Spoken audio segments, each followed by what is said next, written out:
You're listening to the Monday Night Community Show with Daniel on BRFM. Joined with our first guest, Chris Lamb from the Kent Architecture Centre. Chris, it's great to have you back here. Great to be here again, Daniel. Now, I was wondering, firstly, if you could cover, because each time you come up here, what we tend to do is pick a kind of a theme or a few subjects. So, to get people perhaps calling in, you're open to any questions. So I was wondering if you could go through those for us, firstly. Sure. Well, what started this off, really, was hearing Nick Bowles, who's the planning minister, talking about design. And, you'd expect the planning minister to talk about planning, of course, but he's talking a lot about design, and the notion really that that communities will be much more accepting of new development if they know it's going to be well designed. Now, it may or may not be that straightforward, and life is a lot more complicated than that, I know, but it really got me thinking about this notion of design quality in communities, and we all know what a hot topic it is, really. Generally with the built environment, you don't generally take a lot of notice of it until it pops up on your doorstep, literally. And of course, increasingly now, especially in the southeast, because of the pressure of development, communities, sometimes villages, neighbourhoods and small towns, small market towns, have been expected, really, or feel maybe expected, to take a lot of what the government call growth, and that's development of new homes to accommodate people. Now, generally, this can be incorporated within the town quite successfully, or within the village, but increasingly it's on almost large plots, often on the edge or the fringes of places. And we are certainly noticing a lot more people talking about it in the context of neighbourhood planning, in the context of housing growth. So just thought it'd be a really good topic for your listeners. And I know we were going to start off by talking about how people really feel about new developments, Chris. Well, I think a lot of different viewpoints, aren't there? And the thing is, I think everybody wants to feel that a new development is going to improve their place. I mean, that seems to be the most important thing. Or wouldn't you think? Oh, yeah, I suppose so. But I think there's also always that kind of sort of row, isn't there, when you're living in your own area and you know what it looks like and you think, this is fairly good, it's fairly quiet, there's not too much trouble around here, and suddenly the field next to you that's been there years, suddenly going to build an estate, and you wonder how it's going to impact you traffic-wise, whether it's going to bring in the wrong sort of people and your area ends up becoming a rougher area. So I think there's all those concerns and how many people are going to be crammed in, that sort of thing that often gets people talking, I know. It is, and I think the other thing is, just in terms of our conversation tonight about quality, is I actually do think that people would feel better about it if they knew it was going to be well designed. And I suppose that means that some of the things you talked about in terms of that notion of cramming people in and things, and this other thing that you see these houses that could be absolutely anywhere in the country. I think that does really irritate people. I think one of your questions has come in, especially about that, hasn't it? Yeah, Sue has actually said all new developments around the country seem to be based on the sort of similar designs, and she wonders what actually causes that, really. I suppose it's something to do with the fact that housing has obviously had a very difficult time, and for a long time now you've had this thing called standard house types, and actually there's nothing wrong with standard house types. They go back a long way. It's not a modern phenomenon. There's always been standard house types. There's a certain way of doing things, particularly in particular areas. I suppose the issue is that does get on people's nerves is when you see a house type that might be named after somewhere in Lincolnshire appearing in Kent or whatever, and you think, well, what's that got to do with here? Because I think we're all looking for a new development to add some meaning to our place, and that quite often means that it might be built of materials that you can recognise and you think might be local. It might look local, not directly, but it might have a sort of look and feel of something local. So I think that's quite important. But it is about standard house types. Nothing wrong with them if they're done well and if they're made specific to the place. Yeah, I sometimes think it can also be to do perhaps with new design, because if you look at some areas, there's loads and loads of terraced houses that look the same because they've been there for years. People get used to them and they feel familiar to them, but as such they are the same sort of design. But I think it's that thing. Sometimes you suddenly see something on telly or in an article, you suddenly think, oh, that's near me, and then suddenly you realise it's not. It's a house in an estate miles away, and it's not near your area at all. And I think that's what sometimes people feel. It's just not unique to their area. But I suppose over time it does become part of their community. I think design has to be very strong if it's going to really compete with what's there. It's got to be really, really strong. And if it's going to be good modern design, it's got to have a long life. It's going to live a long time. And I can think of some great modern architecture that really stands out, that you think, wow, it's not going to work in that context, but actually it does. It works brilliantly. The other thing I'd say, your point about sometimes modern design can all look a bit the same. Well, the trouble is, of course, we're all influenced, and we're all architects and designers who are influenced by each other. So you do get this kind of creeping kind of themes running through design, about window shapes and, panels, brickwork panels and things that you do see cropping up all over the place. But what I suppose that is a sign of is at least some attention to detail, and that's what we need to build on. But I do take your point. Modern design can look as samey as traditional design. I know one of the things you wanted to cover, Chris, I think this is quite a good one, is how do communities, or how can communities sort of promote good design?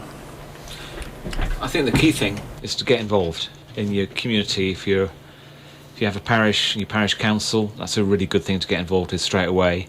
Parish councils do have a role to play in design and promoting good design, no doubt about it. A lot of people all over Swale will be spending evenings poring over plans, looking at developing village design statements and increasingly getting involved in things like neighbourhood planning. There's lots of ways the planning system can open up routes into design now. I'll talk a little bit about the kind of the help and support that's available for that later as well. But I do think getting involved is really important. Quite recently, with the RIBA, there were a number of debates around the place. One I went to recently in Tunbridge Wells, called So Create, was brilliant actually, and it got a great audience. Everyone talking about what they want the place to be, and I think that's what it's all about, really, isn't it? Yeah, I mean, I suppose one of the things that while you were talking about that and seeing that point makes me think, well, what is good design? That is the question sometimes, because it's whatever someone might like, or whatever works for a particular architect. I don't know what actually is good design. Well, good design, in my view, good design is something that works really well. And by that, I mean, I'm not just talking about that, I'm talking about how it feels to be in. Good urban design, and urban design, strangely, can be in rural areas too, in villages. But it's how places are laid out, whether they're understandable, whether you feel safe in them, whether you can find places really easily. That's good design, whether it respects the views, whether it respects the slopes, how it works, how the houses are laid out, how they relate to each other, whether place space is overlooked. All these things is about how a place works. And for me, that's good design. The look of the housing or whatever does come secondary to that, although quite often we think it doesn't, but actually it does. And for me, that's the most important thing, rather than just what it looks like. It's how it works, how it makes you feel. Now, I know, Chris, you also wanted to cover, and this actually seemed to prompt some questions when I was asked earlier on in the week, and you wanted to talk about the role of communities in neighbourhood planning, and also asked are any listeners involved in neighbourhood planning, or I suppose are interested in finding out more. Well, it would be great to hear from your listeners if they are involved in neighbourhood plans, because there are some definitely in development at the moment. Not a huge number, but there's some. Essentially, a parish can develop a neighbourhood plan if it wants to.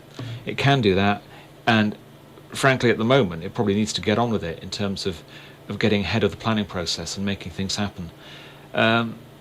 What it takes, it's not a short process. We're happy to give advice to anybody who wants to look at developing a neighbourhood plan. We can help in some instances. We're primarily focused obviously on design, but we also know people that could help with the neighbourhood planning process, which is actually really quite a complicated thing. But with help and support, local people can do it themselves and are doing it themselves. Now, this is one Richard asked us, and I think this one come in by text. And he says, how do you find out about neighbourhood planning? How do you get involved? Which actually, when he asked that question, made me think about that. Well, how would you find out about that sort of thing? Well, all local authorities can give you information. Now, there's a minimal amount that they can do, obviously, because at the moment all local authorities are relatively stretched. But they can help and support you. We can offer advice too, as the Architecture Centre, if you get in touch with us via the phone, by email, and look at our website. And we can maybe route you to the right people if we can't help. So there's a lot of ways in which you can get the help at the moment. There's some funding around as well for communities that's routed through a couple of organisations from government. So that could help too, to get the kind of advice and support you might need. Yeah, because I suppose, thinking about it, one of the things that people often perhaps feel is there's kind of a distance from that. They're getting on with their own lives and their own jobs and their own family. And some of these developments come and they go, or suddenly they read about it, and it's, I suppose they can sometimes feel there's that distance, or they can't really ever get involved, I suppose. Well, I think that quite often people feel development's being done to them. And actually, you're right that people do get wrapped up in their lives. We all do. But getting involved in a neighbourhood plan is a way of influencing the future of your life. And that's why it's worth doing, really. And so you don't feel necessarily, or it's an opportunity to try and plan for development in the way that you as a village wants that to happen, you as a village, town or a neighbourhood. And that's why it's worth doing. So you don't always feel that it's happening to you, but that you're leading on it much more. And here's one from Janice, and she's saying, is there any ways of checking if there are alternative designs available for sort of large planning projects? Well, there's many ways in which you can plan things out. Many ways. But one of the key things in any project is to get the right team on board. No doubt about it. It's always the case. We've helped many developers and local authorities to I guess assemble the right design teams to make things happen. And it's not a long process, but it's well worth doing. It's like when you think of doing anything, you do put a bit of research and effort into it, don't you? And I think when you're planning a whole place, you really need to get that team on board and making sure that they really understand where you're coming from in order to get the right plan for your place. Yeah, I'm thinking about that actually. I don't think it works like this. I don't know. You have to let me know. But often with developers, it's that developer who they produce a design or plan for that area. But they're often, how do you know if that is the right design? Because I don't know if you get 3 different developers bidding and saying, well, we'd do this, we'd do that, and they would do this, and then sort of a community could look and actually think this developer feels right for us and does the best design. I don't think it actually works like that, does it? I don't know. Well, what quite often happens is that people do bid for land, and they quite often come in with a particular scheme, almost with a design team on board already, and design will be one of the factors that is used to select the developer. But of course, so will things like price. Money's always in there, and speed and things like that. However, I've got to say that a number of developers do look at different ways of getting the right team on board, and they might have a commitment to develop a site.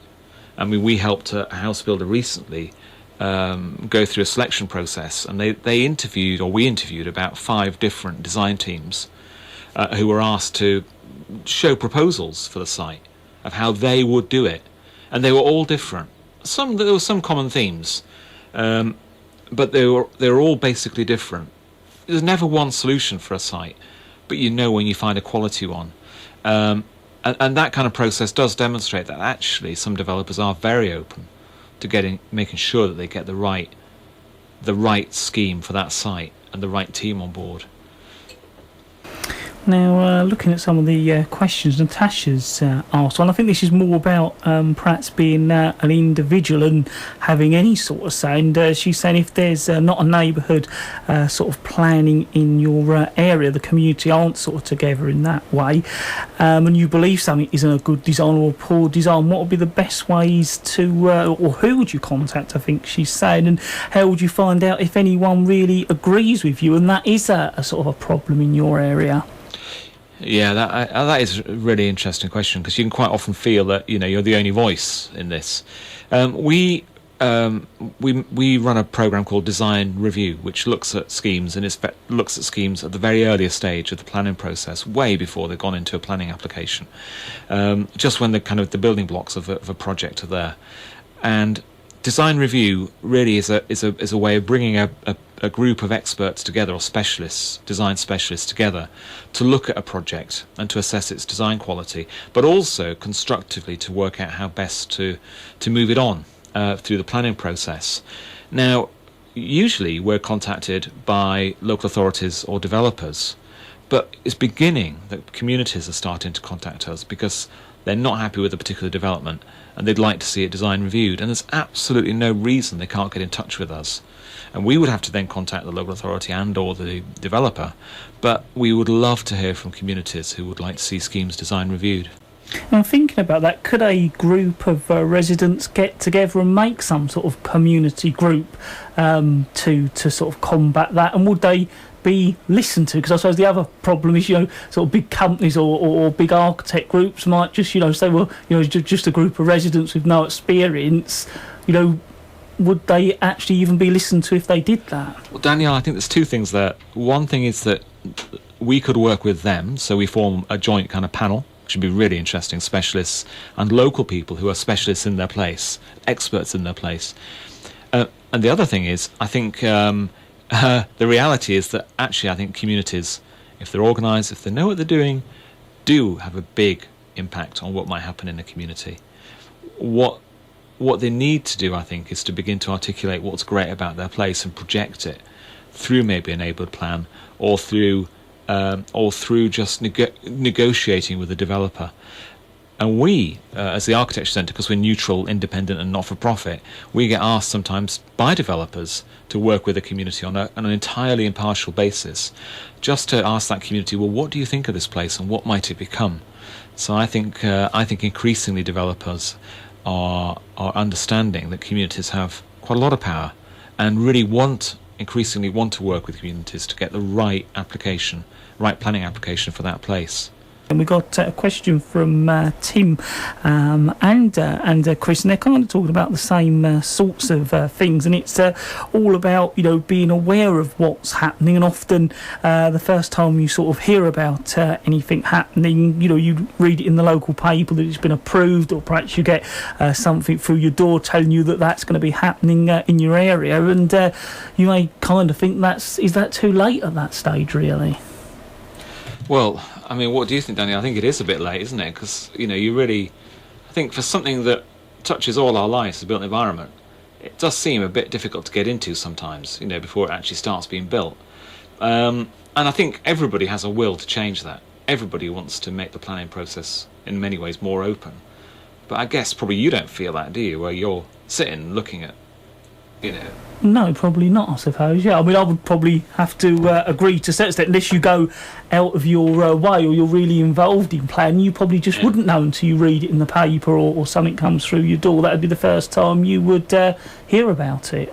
Yeah, it is. It is. And it's interesting. I've got this quote here from Nick Bowles, who says, what we want to do is persuade people who might currently put all their energy into objecting, into taking part in neighbourhood planning processes, commenting on local plans, getting involved in a design review process, actually articulating what they want from new development. So that's quite interesting, really. And I haven't talked much about local plans, but there's essentially just two scales of plan now. One's a local plan, which is actually about your whole place. And one's a neighbourhood plan, which is a much smaller and usually community-controlled plan. But you can still get involved in a local plan, and many are being consulted on now. So it's not too late. Might need a bit of jargon busting because some of them are a bit jargon heavy. But again, I think well worth trying to get involved with. And he also mentions design review. And again, as I said, we'd love to hear from communities who'd like to know more about design review.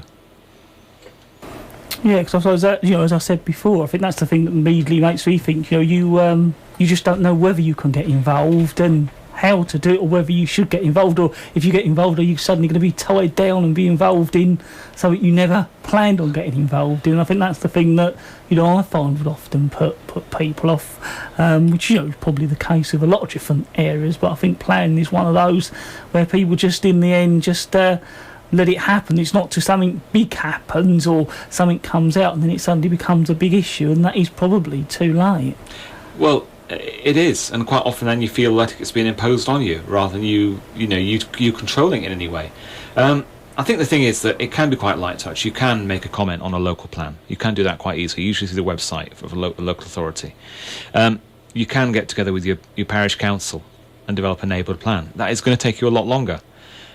But at the end of the day, it's about your place. Planning, is about creative place making. It's not just about drawing plans. It's about actually shaping your future. And that's got to be a thing really worth doing, I think. And worth doing together. You can only do it together. And I think that's the other thing. Probably sometimes it is all about involving people, although it may take longer, because it's probably one of those things that you suddenly see these plans and think, why did someone do that, or they've ruined that area. But maybe if you'd have been involved in the beginning, you might have actually come to the same decision as the people who passed that planning or who designed it. So I think perhaps it is, if people were more involved, or you take the time out for yourself to be involved, you might perhaps see it from that side, or feel you've had a part in it, and in actual fact nothing has changed, but because you've been part of it, you've understood why that's happening, and you felt you've had that part in it. I think you're right, and we've done quite a bit of work, even relatively recently actually, with communities on that thing about articulating what they think is good and bad about development, and what kind of development they will want for their place. And it's really that kind of voice, isn't it, that sometimes it's a real struggle just to say what you think. But actually, I bet, and I know actually, a professional or a member of the public will think pretty much the same thing quite often about a piece of architecture. They just say it in very different ways, but that's our common ground. We all think pretty much, we like that or we don't like that, and we like it for these reasons. We might say it very differently, but a surprising amount of common ground. Whereas often we think, essentially, it's a triangle, isn't it? Local authorities, communities and developers. But there's a lot of common ground between them, and it's finding that. But I also think with communities, it's about working together. Because it might be in a village, for instance, you've got an expert, who really understands what lies beneath the ground, the archaeology and such. You've got another person who knows all about the paths, the routes through your village. You've got another person who knows all about the trees. So you all need to be working together on this, really. And that is fun, but of course, as you said, it takes a bit of time, but well worth doing, I think. And we've actually had someone text us in this evening, and they're from Sittingbourne, and I think they're trying to talk about that a lot of these new estates are built, and a lot of people have more than one car, and some of them have narrower roads, and how does that affect emergency services and that kind of thing. I think that's what they're trying to sort of cover. Yeah, I think for many communities, the fact is that car parking is a really massively important issue. It will always be important to a community, particularly when they're not near a train station or other public transport, very important. So the reality is that quite often local authorities do feel that they should allow at least one, if not two, car parking spaces. Sometimes that does or doesn't include the garage, which is always something to look out for. But I think this is again why communities need to look at plans, because actually by inspecting them you can see quite a lot of what's going to happen to a place. And this particular question, of course, is when you get cars parking all over the place, will it stop ambulances getting in and all that kind of thing? Well, in theory I suppose it could, but again it comes back to this thing of can you get around easily? Can you move around this place easily? Let alone the emergency services, you need to make sure you can. So you need to make sure the car parking is really managed well. but you can look at the drawing in the planning stage and work out whether it is or isn't. And again, I've seen parishes look at drawings literally for quite some time and understand them. And if you haven't got that expertise, then you can always contact us and we'll try and point you in the right direction. But often there is the expertise in a village. It's just a question of finding them. So I know one of the other points you wanted to cover is the unique qualities of Swale and Medway as well, and sort of looking at how sort of design can be local to those areas, I suppose. Yeah, I think you've got a question on this as well, and I think it's such an important thing, isn't it, that people are very proud of where they live, and they do want to feel that whoever's developing really understands their place and what's important about it. And we find quite often with a community, it's a really simple process just to walk around a place with them and just try and understand from their perspective what's great about it, how it works best, and how that might then inform the future. So I think people do want to feel that, and no one is the expert on that more than the people that live in a place already, really. Yeah, well, I think there's sometimes the trouble that people often feel that a big company comes in, buys the land, brings an architect in from somewhere else, and their job is to build as many houses as possible to make as much money for the company, and never really thinks about that area. And I've probably said this before, they then feel they can't get involved. And I think it is the combination of both the local people and architects working together. But also sometimes I think that people often don't think of that sometimes someone new coming in with fresh eyes will see that community in a new way and perhaps bring in ideas that they never would have thought of. So I think there's kind of two sides to that. Yeah, completely. I mean, we run design workshops with communities and architects deliberately to try and get everybody to work together, and it does work, actually. The other thing is that in many cases architects will want to work with local communities. It's logical.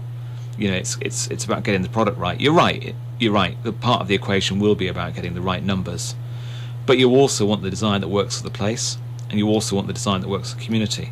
And quite often that would be a community on the edge, particularly of a new development. So you'll want to. There's practical reasons too. If a community accept your design, it's more likely to get planning permission. It's a simple fact. So there's lots of reasons why developers and architects are going to want to work with communities. It's also about now communities taking the lead and saying, well, actually, we do want to work with you.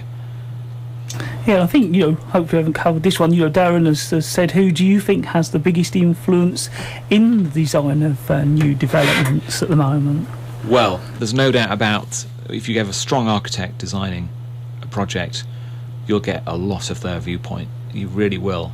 So it's very important you get the right architect able to understand a place and work with its grain, its texture, its feel, and really make it sing rather than dull it down.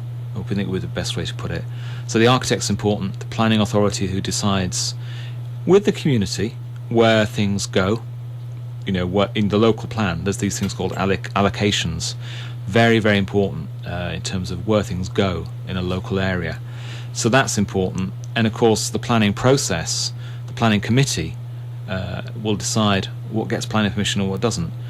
I think design review, run by organisations like us, has a role too. I mean, we certainly changed the design of quite a few, or helped to change the design of quite a few developments, again through constructive dialogue in the planning process, and it's all about that really. But we've supported a better outcome really. So in terms of who, at various different points, it's a lot of different people. But come back to this point, communities want good design. They do need to sing about that a bit, and I recognise completely that sometimes they need a bit of help in terms of coordinating that voice and articulating that voice. But that's really what organisations like us are around to help do. Before you go, was there any sort of useful contact details you'd like to go over for our listeners? Sure. Well, you can contact us by phone on 01634 401 166. The website's architecturecentre.org. You can email me, chris.lamb@architecturecentre.org, or the team, Robert and Sarah, sure be glad to hear from you. The other thing is we're going to be launching the Kent Design Initiative soon, which is a new training and networking program for everybody involved in the built environment, and I mean everybody. So perhaps next time we meet we could talk a bit more about that. Yeah, that'd be good if we could actually, yeah. And of course, as you know, we're still moving on with Creative People and Places. So there'll be lots of things happening there too. So if anyone would like to hear more about what we do, Design Review, Kent Design Initiative and Creative People and Places, then I'd love to talk to them. Chris, it's been great to have you along with us again. Thank you very much for coming along and giving us an opportunity to talk to you all about architecture locally and a bit further afield as well. Well, thank you, Daniel. It's been great to hear from your listeners, and it's been great to talk to you as ever about architecture and the built environment. Chris, as always, thank you very much for coming along, and of course thank you to all of you who sent those questions in.